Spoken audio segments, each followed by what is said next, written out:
নমস্কার বন্ধুরা, আজকে দেখো সাবুর খিচুড়ি বানিয়ে দেখাবো একাদশীর উপোসে।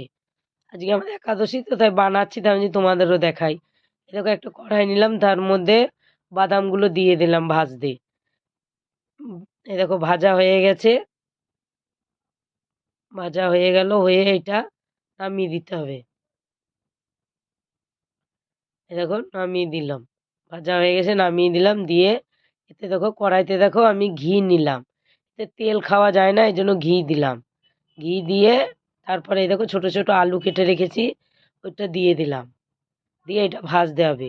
প্লিজ আমার ভিডিওগুলো ভালো লাগলে লাইক কমেন্ট শেয়ার সাবস্ক্রাইবার করে দেবেন, আর ফেসবুক থেকে দেখলে ফলো করে দেবেন।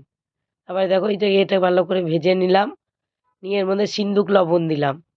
সিন্দুক লবণ দিয়ে নাড়াচাড়া দিলাম। একাদশীতে সিন্দুক লবণ খায় উপোসে। এটা দেখো এরকম নাড়াচাড়া দিলাম।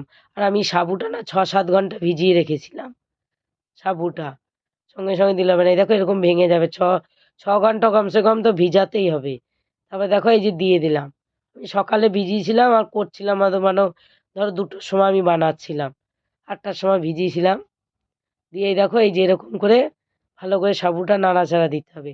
আমিও খাইনি, আমিও এই প্রথমবার সাবুর খিচুড়ি খাচ্ছি। ভালো লেগেছে, সুন্দর লেগেছে, তোমরাও করে খাবে, দেখবে খুব ভাল লাগবে। প্লিজ আমার কমেন্টে বলবেন যে আমি আগে আবার কি ভিডিও নিয়ে আসবো। এই দেখেন, তারপরে দেখো আমি ভাজা বাদামগুলো দিয়ে দিলাম, দিয়ে একটু কাঁচা লঙ্কা দিলাম। দিয়ে এটাও নাড়াচাড়া দিতে হবে। আমার না কড়াইটা গরম হয়নি, আমি সাবুগুলো দিয়ে দিয়েছি, ওই জন্য লেগে যাচ্ছে। তারপরে দেখো ধনে পাতা দিয়ে দিলাম। ধনে পাতা দিয়ে এরকম নাড়াচাড়া করবে। প্লিজ আমার সাথে একটু থাকবেন আপনারা সবাই মিলে, আমাকে কমেন্টে জানাবেন আমি কি কি করব। এই দেখেন সাবুর খিচুড়ি হয়ে গেছে।